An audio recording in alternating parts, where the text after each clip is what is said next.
All right. Oh, whoops.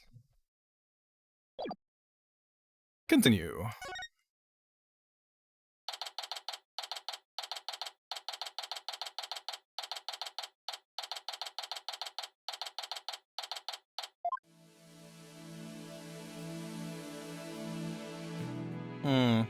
Oh, she's pacing.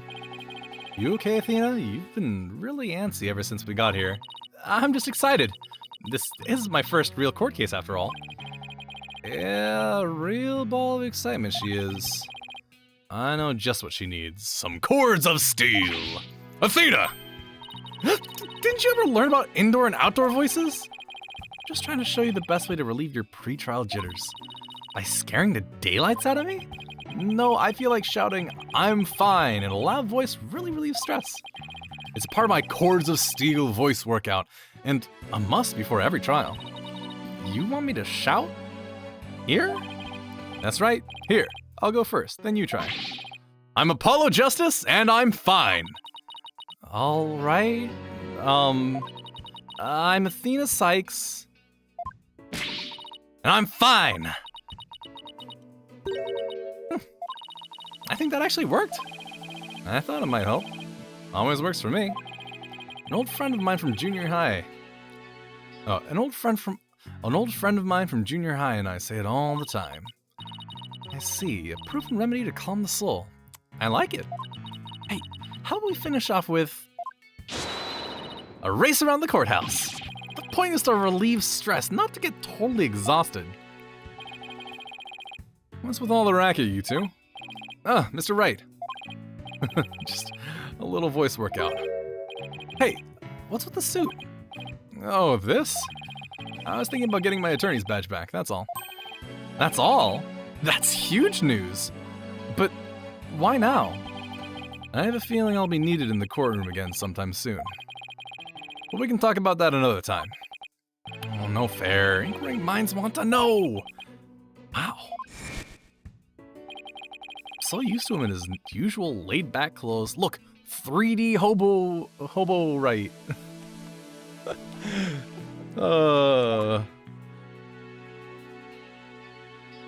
3D investigator, right? That suit makes him look like $1 million. Oh no, he's hot! By the way, have you heard about the prosecutor assigned to this case? Yeah, he's serving time, but before that he was a prosecutor. He also uses psychology? That's right. I heard the rumors about how he was back before his conviction. Using the power of suggestion, he could make even the most stalwart defendants confess. Psychology in the courtroom. Been hearing a lot about that lately. So, he must be a pretty scary guy considering he's a prison inmate and all. So they say. They also say he'll cut you down if you talk too much. Oh, I knew he was gonna be bad news. It's probably just hyperbole. At least, I hope so, for your sake. Wait, so is it true or not? Let's just say you should be concise and choose your words carefully. If you'd like to keep that head of yours attached to the rest of you. If you'd like to keep that head of yours attached to the rest of your body, that is. Better tone down my cords of steel, too. So, are you all ready? It might be a good idea to check out the court record again before stepping into the ring. Right. Right, Mr. Wright. But I'm fine. And I'll be watching from the gallery. Good luck. Thanks. Okay, let's do this. The odds of pulling this off are ridiculously low. That's nothing new. Believe in our client. Seek the truth. It's all we can do. Hang in there, Mayor Tenma. Here comes justice.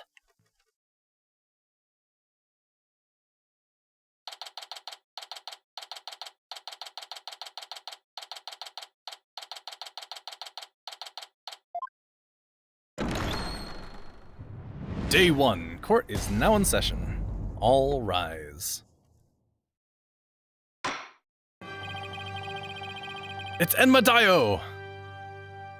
Court is now in session for the trial of Damien Tenma. Apollo Justice, defense team leader, is ready, Your Honor. I know that big booming voice anywhere. As chipper as ever, eh, Mr. Justice? But who is the young lady next to you? I'm Athena Sykes, Mr. Justice's junior partner, and fresh out of law school. Well now, full of beans too, eh? Excellent. Makes an old man feel young again. Now for the prosecution. It appears the prosecution is not ready yet. Never fear, for I shall explain. It's just a minor procedural complication, Your Honor. The prosecutor for this case is being escorted from prison as we speak. Prison? Oh, yes, of course. I almost forgot that he's currently serving time.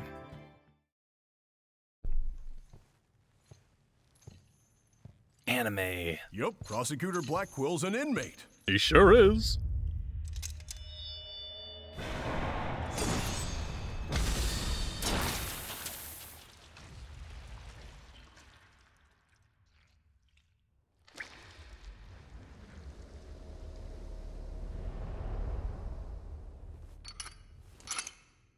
But even a convicted murderer still got a job to do and duties to perform.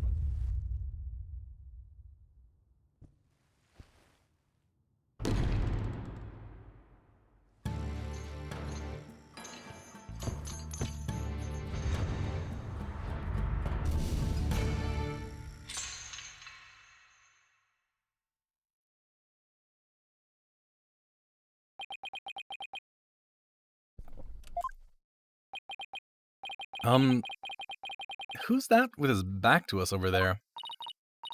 That's him. I'm sure of it. Prosecutor Blackwell. Is the prosecution ready?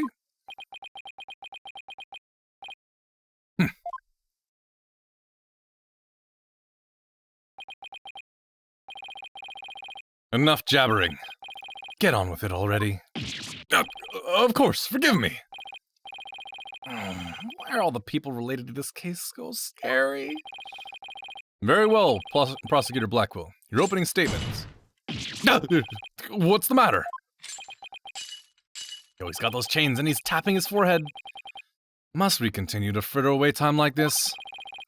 It's all right there in the indictment. An opening statement would be pointless. Pointless? Oh, well...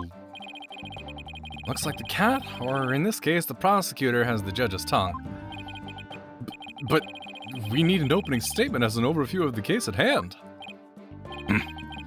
Well then, your baldness, if it's so very important, why don't you do the honors? Who? Me? There's a term for people who whine and fuss about how they need silly, useless things. And then decide they no longer want them once it's theirs. A selfish old fool. Huh? Wait, was that the prosecution's opening statement? Old dotards like you are a plague upon the young. I pity your poor grandchildren. Or is it great-grandchildren? All these years, I thought the opening statement was the prosecutor's job. But I suppose I could give it a try. Might be a nice change of pace. What? He actually fell for that? That must have been the power of suggestion Mr. Wright was talking about. The opening statement, huh? Let's see here. The victim was one Rex Cuby, alderman of the Nine Tails Vale. And the defendant, Damien Tenma, mayor of Tenma Town, is accused of his murder. And why, pray tell, was the mayor arrested? His prints were on the murder weapon. What? His prints were on the murder weapon. Plus, he had a motive. The elimination of the biggest roadblock to the municipal merger. Their caretaker and the secretary, other potential suspects, both has alibis. And his daughter, who was also in the vicinity at the time of the incident, has no motive. So, in a nutshell, I'd have to say the charges against the defendant are incontrovertible. Bravo, your baldness. Your years of experience shine bright like your head. Flattery will get you everywhere. Oh, he's playing Simon Says with the judge. Moving right along now, let's hear from our first witness for today, Detective Fulbright. Oh, hell yeah. Witness, please state your name and occupation. I am the detective assigned to this case, Bobby Fulbright. Oh, and I'll also be keeping tabs on the old Blackwell here. I also heard you would provide protection if it ever came to that. It would seem that I have been sorely underestimated. Wait, who's protecting who from what? Still, I truly believe anyone can turn their life around, even old Blackwell here. Fulbright, save your platitudes for funerals. Get on with your statement. That's the spirit. Justice must be swift and true. I see it in your eyes. There is hope for your rehabilitation and return to society. I will never give up on you. Prosecutor Blackwell doesn't seem to intimidate Detective Fulbright. Well, you know what they say, ignorance is bliss. Oh, so that's why Detective Fulbright was assigned to Blackwell. He's so oblivious. Now, let's have your first statement, Detective Fulbright. You got it! But first, I'd like to say to the defense that justice will ultimately prevail. Yeah, my name is Justice. That's me. I will ultimately prevail. Alderman Cuby was murdered with a spear that had been on the wall. The fingerprints of the defendant, Damien Tenma, were found on the murder weapon. At the time, Alderman Cuby was asleep from a drug he unwittingly ingested. Mayor Tenma attacked his helpless victim, impaling him like a human shish kebab. But the sudden pain jolted the victim awake, and he grabbed a statue and struck back. Do I have the autopsy report yet? I don't. Can I have the autopsy report? Alderman Cuby had been slipped some kind of sleep-inducing drug? That's right. The accused was scared because the alderman was a former pro wrestler. So he slipped him a drug to make sure he'd be out cold and defenseless. Here's the autopsy report to prove it.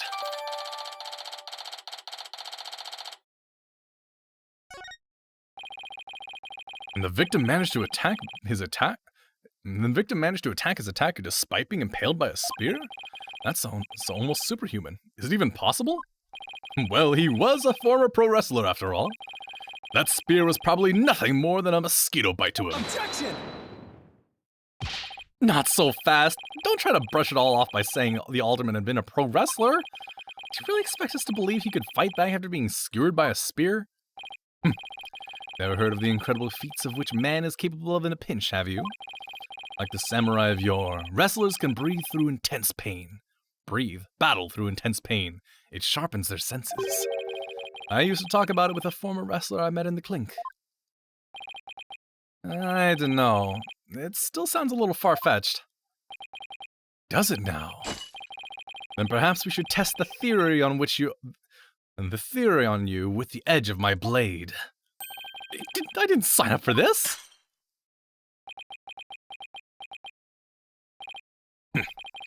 And so your life is spared. For now. Please let those shackles be made of titanium. Please. Please, please, please let those shackles be made of titanium. I don't want to die. My investigations are as thorough as they are foolproof, or my name isn't Fulbright. I vow to resign immediately if I ever make a false arrest. The accused's prints were on the weapon, and he's the one person without an alibi. Quite decisive evidence. Wouldn't you agree, your baldness? The defendant is sounding guiltier by the minute. He has the judge leaning towards a guilty verdict, and the trial's just barely begun. What's more, a curious rumor about the accused is making the rounds. They say he seeks the merger for the purpose of freeing Tenma Taro from his imprisonment. Truth be told, I can think of no real reason to show interest in that backward burg. Perhaps he's a complete nutter and really does seek to release an imaginary demon. Either way, he's raving mad and more than capable of murdering the alderman. That mayor is a strange one, all right. I heard he went to a blood drive, but instead of donating, he tried to make a withdrawal. Wow. Whoa. There will be no gossiping in my court. Your baldness. Please take a gander at those charms plastered across his cranium. I hear they're meant to keep him safe from the possession by the safe from possession by the demon Tenmataro. Then again... perhaps he's already under the demon's spell. Behold! The lunatic appears poised to lunge at you at any moment. The rumors and quirks of Mayor Tenma have no relevance to this case. Besides, those charms on his head, they're just a fashion statement. I think. Come to think of it, such things don't seem relevant to the case, do they? The prosecution will refrain from dragging our client's reputation through the mud. Oh, what a dreadfully fearsome lass we have here. Oh, thanks for that lifeline, Athena. Careful, Apollo. He has the judge dancing in the palm of his hand. Power of suggestion is one of the more powerful tools in Simon Blackwell's arsenal. He's trying to manipulate everyone's impressions to suit his objectives. This guy really is bad news. In any case, it seems the victim did manage to defend himself despite being impaled. What sort of weapon did he use against his attacker? None other than this statue right here! It appears to be a statue of two strange creatures locked in battle. Two yokai, to be exact. One side is the nine-tailed fox, and on the other, Tenmataro. Quite interesting if you think about it. It's as though this very case were rendered in art. The mare's blood was found on it, but no prints could be lifted.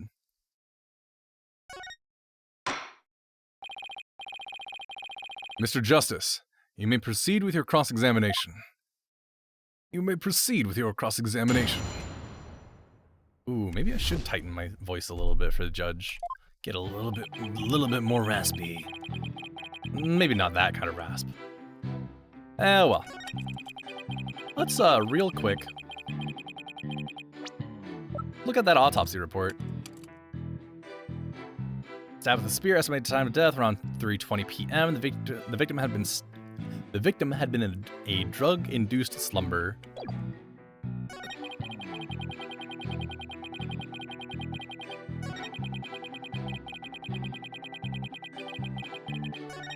Human shish kebab.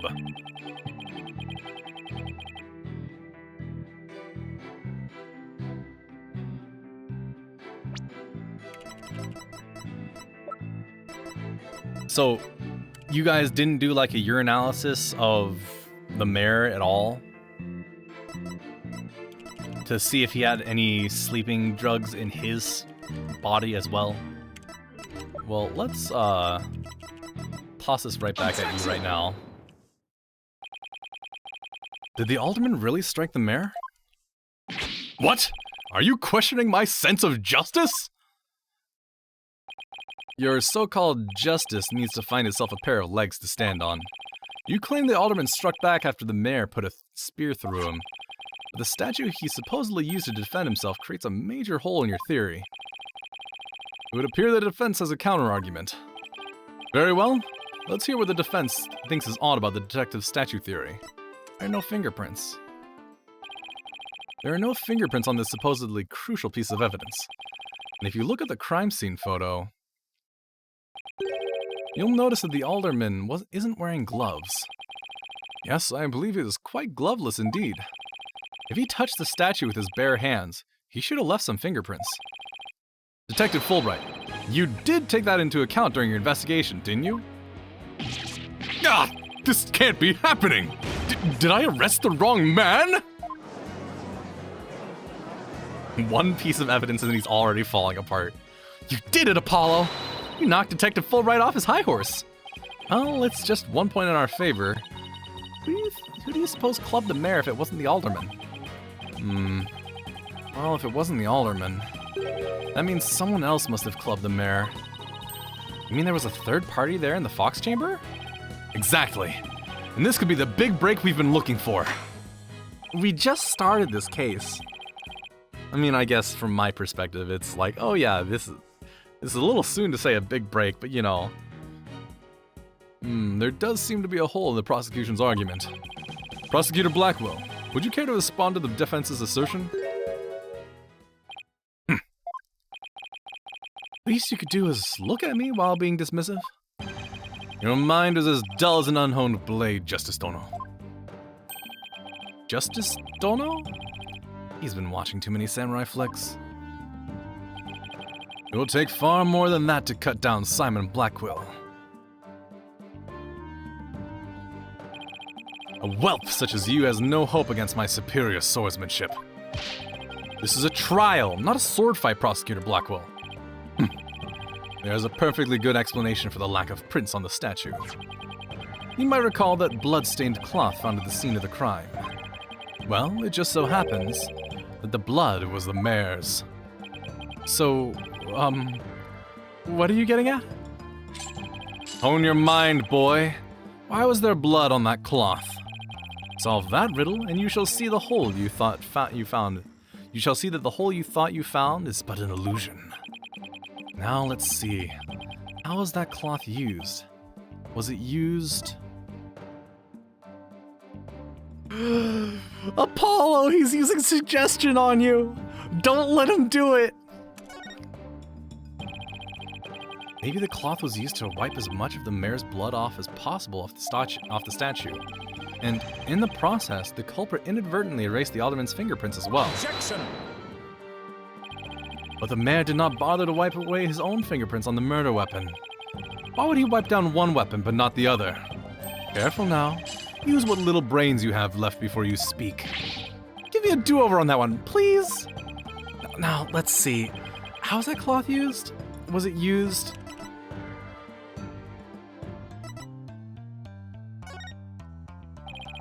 Maybe the alderman wrapped the statue in the cloth. In short, he wasn't touching the statue directly when he used it to strike back against the mayor.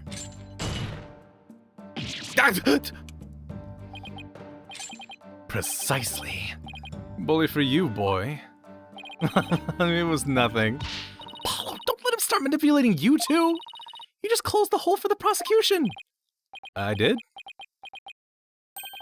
Oh, I did? Right.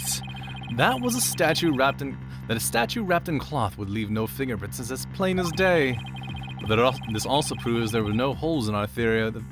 This also proves there are no holes in our theory of the alderman striking back. Oops. Ah! 2 pages. Now do you see how dull your mind is? I'll make sure to sharpen it next time.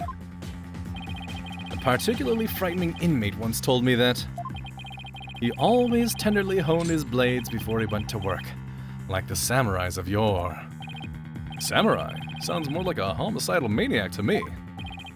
Actually, he was working in the prison kitchen at the time. Wait, so the inmate was a murdering samurai prison chef? It would seem that the victim and his killer were the only ones there after all. I was kind of attached to that hole. Now what? Apollo, I just thought of something. If they didn't find anyone's fingerprints on the statue, who's to say someone other than the alderman didn't hit the mayor with it? Why didn't I think of that? Anyone could have not left prints on it. And who, pray tell, struck the mayor with the statue? Please, illuminate us with your wisdom, young lady. There's only one answer: the real killer. Prove the existence of this real killer, then. What evidence have you? Oh, I'll give you evidence, all right.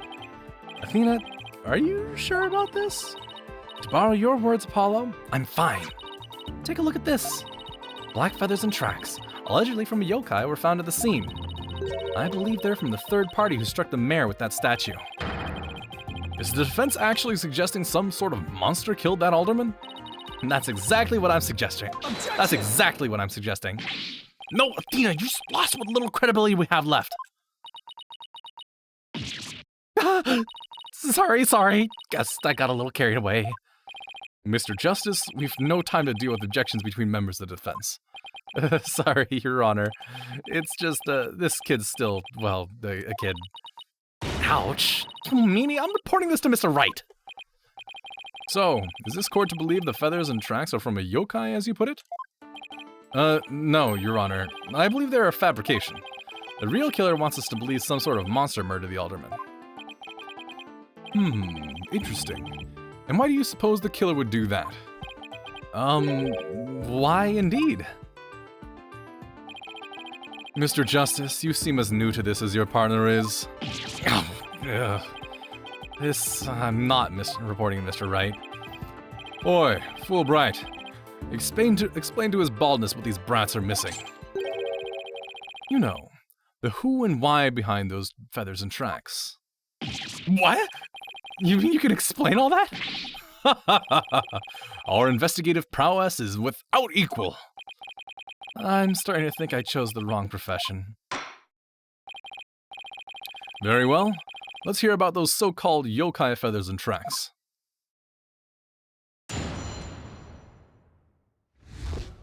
Feathers and tracks. This entire case centers on one man's attempt to crush his opposition to the municipal merger. Mayor Tenma panicked when the amazing Ninetails helped embolden the protesters, so he stoked the villagers' fear by fabricating a monster. The strange feathers and tracks he planted made it look like a yokai was the killer.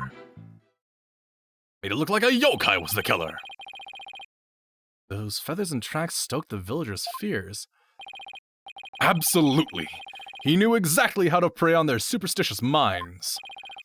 Those feathers only gave weight to the idea that the alderman was slain by a demon. The accursed demon Tenma Taro, that is. Tenma who? Tenma Taro, the legendary demon locked away in the village's forbidden chamber. From a young age, the villagers are taught to fear the great black-feathered demon, and thus they were blinded to other, more plausible explanations. Hold on for a second. Before we start letting our imaginations run wild, isn't there someone else that could be considered a suspect? Mr. Justice, please explain yourself. On the day of the incident, there was a special event held at QB Manor. And as part of this event, there was someone dressed in the likeness of Tenma Taro. Obviously, this person is a much more likely suspect than any legendary demon. Objection!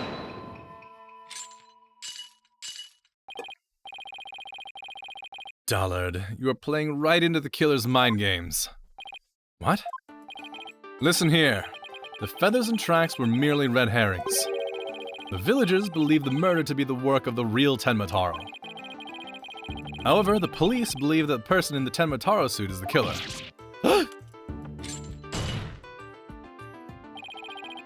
The defendant sought to sow this confusion in order to deflect blame away from himself. However, he was knocked unconscious by the alderman. And thus, our mentally deficient mayor was caught red-handed. Mayor was caught red-handed at the scene of the crime. How did he make the prints, the bloody prints, and leave all the feathers if he was knocked out? Do you honestly believe Mayor Tenma would do something so stupid? Objection! Objection! Alright, okay. The evidence speaks for itself. Fulbright! Right. It was the mayor's last-ditch effort to stop the opposition before things got crazy. The amazing Ninetails was fueling both the yokai craze and the anti-merger movement. Plus, he's one of the better-known masked wrestlers, and the hometown favorite. That's why the mayor panicked and set out on the path of injustice. But do the people of Ninetails Vale really believe a yokai is behind the crime? Yokai sightings are merely... Where did I get merely from? Yokai sightings are an everyday event there, so I wouldn't be surprised if they did. I must say, crime that preys upon innocent, impressionable minds. Just so, a particularly silver-tongued inmate once had the following words for me. The innocent of the heart are the easiest prey. You don't say. Was this inmate a con artist? No. He was framed for the murder of his beloved. I actually felt sorry for the poor chap. Wait, so he wasn't the predator, but rather the prey? Wasn't the predator, but rather the prey? Hmm? Now then, the defense may proceed with their cross-examination. All right. Thanks, boss. Thanks, Enma Dio.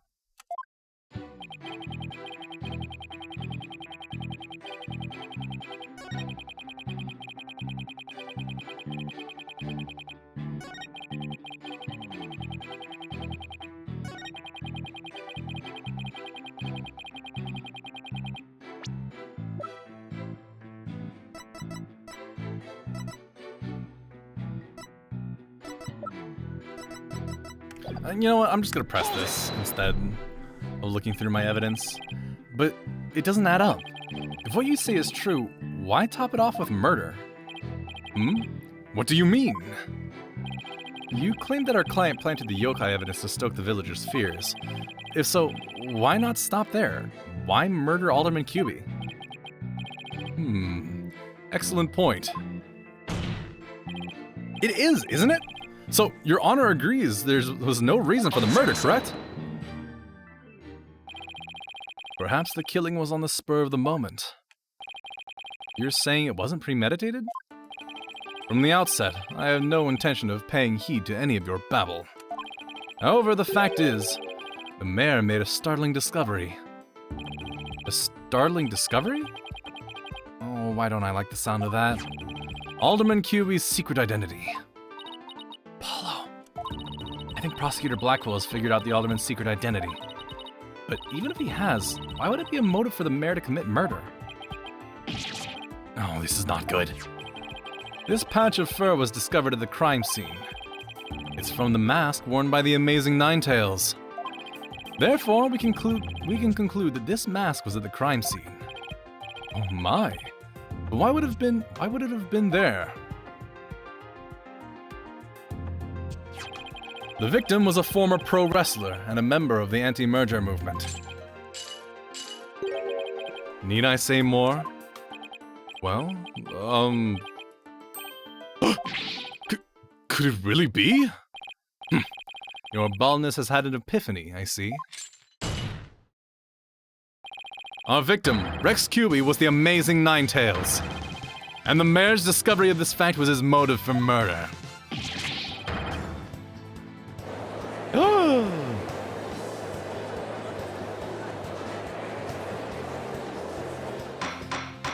Athena and Apollo are going through it right now. What a shocking development! A motive clearer than crystal clear! What do we do now, Apollo? I didn't think they'd tie the Alderman's secret identity to the mayor's motive for murder. At last, we've reached my real point. Why did the Alderman have to forge a secret identity? Does it not pique your interest, your baldness? I admit it does. It is odd that he had to create this other persona. Persona? Just to secretly participate in the anti-merger movement. Very astute of you, your baldness. Right, now take a look at this. If you value a dearest's life, you will merge Ninetails Vale with Tenma Town. This blackmail letter was found in Alderman Cuby's pocket. What? At present, the Alderman's wife is in the hospital. And that letter is clear. It is clear evidence the mayor was blackmailing him by threatening her life. Wait, didn't the blackmail letter sent to Mayor Tenma go missing? Right after the Alderman's murder? You think maybe the killer took the letter from the mayor after the murder and planted it into the Alderman's pocket? It's possible, but we don't have any proof that's what's happened. Talk about being up the creek without a paddle. Oh shit.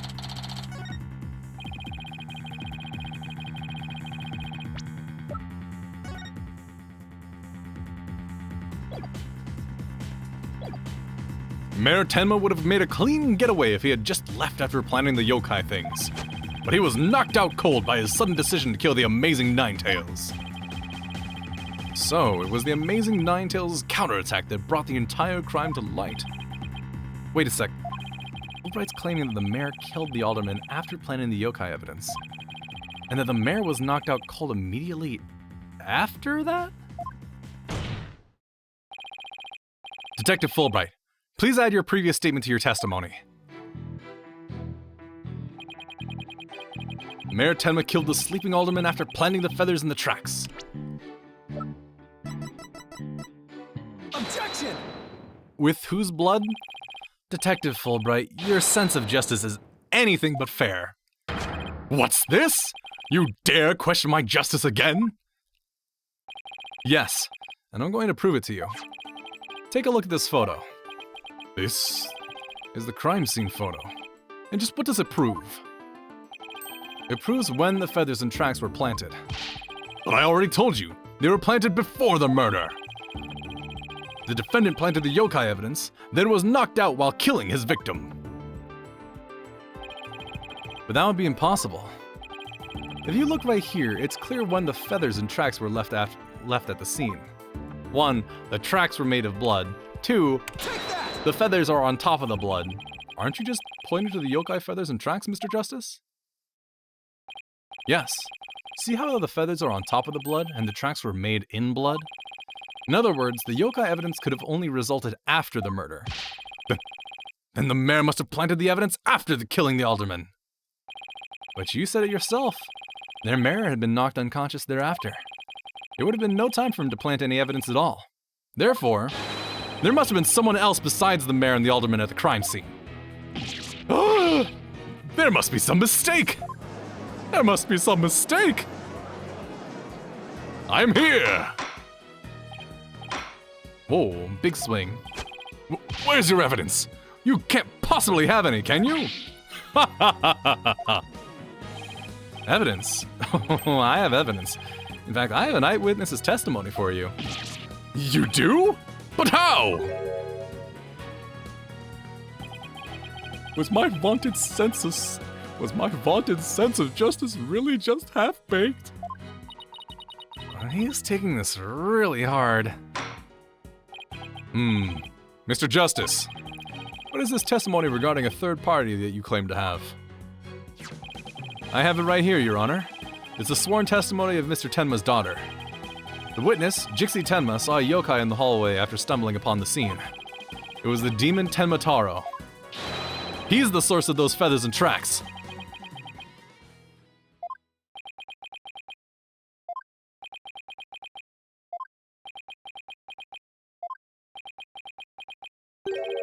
Will somebody please say something? The defense will explain to the court exactly what he means. You dare mock this court and justice itself? You are unfit to bear your name, boy. Your baldness, it appears our defense attorney here is delirious from exhaustion.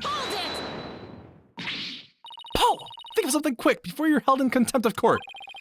What do you think I'm trying to do? Before you decide whether I should step down, please, hear me out. Very well, Mr. Justice, I'm all ears. But you had better explain yourself well. What was this yokai you were talking about? It's all in this statement here. Jixi Tenma asserts that she saw Tenma Taro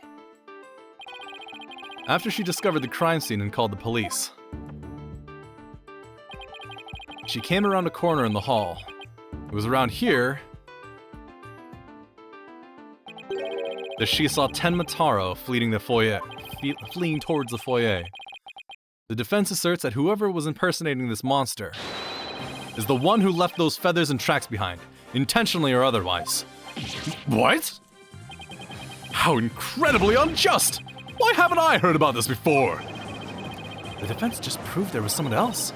So the mayor wasn't the killer? Was it all just set up? The prosecutor is a convicted felon after all. Apollo, the momentum has shifted in our favor. Good. Now let's keep it that way. Objection! Objection! Objection! Something along these lines. These lines. Little do you realize that though you are in the midst of a fray, your sword is broken. My sword? I didn't know I had one to break. Are you implying that there's a problem with my claim? Consider this. If that yokai impersonator had indeed fled towards the foyer, that fool and that fop would have seen him. Fool and fop? Oh, you mean Filch and LaBelle. Now that you mention it. Both Phineas Filch and Fleur LaBelle were in the foyer at the time. But they haven't stated that they saw a yokai, have they? Did you ever consider that a yokai was but a figment of the little girl's imagination? Why didn't those two see Tenma Taro impersonator pass by? Why don't we ask them ourselves? I was just about to say that myself. No, really, I was. The defense would like to call Phineas the defense would like to call Mr. Phineas Filch, caretaker of QB Manor, to the stand. I just know he must have seen something. I suppose we can't ignore the fact the little girl believes she saw a monster. I trust you have no objections to Mr. Justice's request, Prosecutor Blackwell. I understand that Mr. Filch is enjoying a nap out in the lobby. I knew that Tanuki was a rare find. When we captured him, I didn't think he'd end up a witness. Do with him as you will. Did he just say captured? No, wait, I don't want to know. Very well then. Bailiff, please go wake up Mr. Filch and escort him to the witness stand.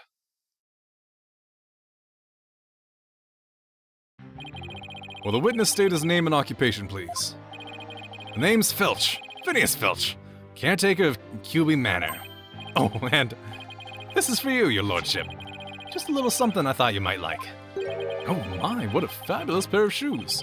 And your honor will do just fine, Mr. Filch. It's those shoes again. Don't they belong to Detective Fulbright? Don't tell me Filch stole them again. They're all yours, your honorship, sir. They're all yours, your honorship, sir. What? They seem awfully expensive. Yeah, too expensive for me, but I reckon they'd be perfect for someone like your honorship. It's a kind gesture, but legal ethics dictate I can't accept such gifts. Oh, ethics schmethics. Just take them if you want them. Polish them up real nice for you, too. I'm sorry about the shoes, Mr. Filch, but I will accept your testimony. The court would like to hear whether you saw Ten Mataro in the foyer after the murder. Look at this guy. Look at this guy. Look at this guy. At the time of the murder, I was on guard duty in the foyer, just like Mr. QB asked. I was making sure no one, fair, foul, fishy, or otherwise, could get to our guest. I was still in my office keeping a good watch when the murder happened after 3 p.m. But I didn't see nothing out of the ordinary. No siree. That yokai you keep jabbering on about was but a phantom of the little girl's dreams. So, you're telling this court you never saw anyone dressed up like Ten Mataro? Yep, was guarding the whole time. That's the truth, holy truth, and nothing better than truth. Nothing better than the truth. And Ten Mataro? You don't really believe all that yokai mumbo jumbo, do you? I certainly don't. My bracelet. It's... Something the matter, Apollo? My bracelet keeps squeezing my arm. Really? So you think Mr. Filch has been lying to us? I wouldn't rule it out. Now, if I could just zero in on a tell. Some sort of nervous habit. What? What in the... What's the hawk doing in here?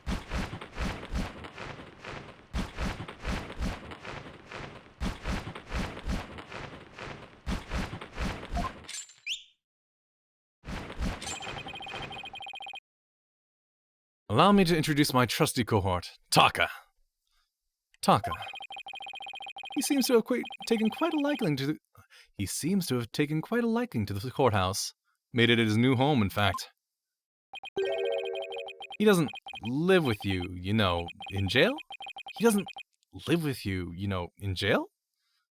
Who's ever heard of a courthouse bird? Taka simply loathes trickery and fraud. And that queer power of yours seems to have offended my dear bosom buzzard.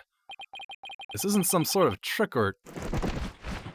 I don't want people to spot squat like this! What the heck's going on around here? One for the hills! No pets or other animals allowed in the courtroom. Oh. Somebody help! He's merely having a bit of sport. He won't harm you, save when truly famished. In that case, Prosecutor Blackwell, you will ensure your feathered friend is properly fed. Looks like we have to do this the old-fashioned way. We'll be fine, I think. If there was someone dressed as Ten Mataro there, Filch would have seen him. We'll just have to put our faith in Jinxie's statement for now. Mr. Justice, Please proceed with your cross-examination. Also, how is this not interfering with the defense in any way? That should be enough to at least get the bird out of here.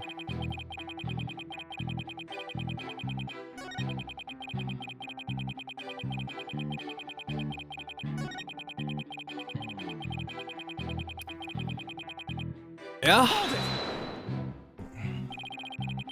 Did you really keep an eye on the foyer the entire time? Poor old Filchy. Been working hard my whole life. Only to be smeared by some greenhorn in his fancy schmancy suit and silly haircut. Sorry, Mr. Blackwell, sir. Didn't mean to get off subject there. Sheesh, Blackwell didn't even say anything. To answer your question, yes, I kept an eye. No, both of them, in fact, on the foyer. What am I doing to his voice? Hold it! Did you describe to the court what you would consider fishy looking? Someone all fishy and shifty, like, you know, like they're about to steal something. He, just described himself. I wonder why Mr. Filch didn't see Tenmataro. Maybe Jinxie only thinks she saw Tenmataro. Or maybe Mr. Filch is lying. And if he's lying, we might be able to spot a contradiction in his testimony. Anyway. Normally, I would stare at you until you were nervous and then describe why you were lying, but, you know, there's this TV listing here instead. Don't lie to the court like that, Mr. Filch.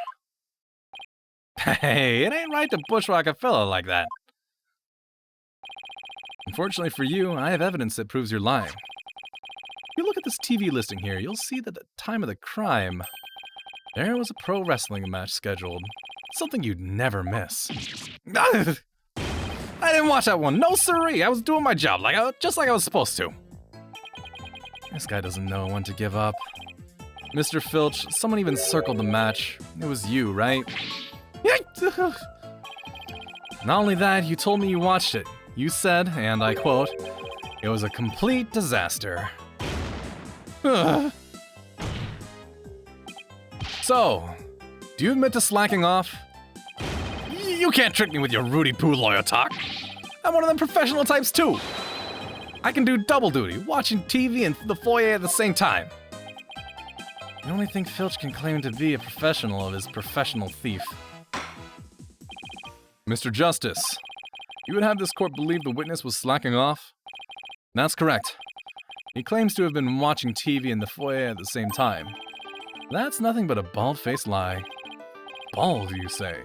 But I'm not the one who's lying. Perhaps you meant the witness, Mr. Justice? And in that case, let's see what evidence you can offer. You claim Mr. Filch is lying about watching TV in the foyer simultaneously. Now, prove it.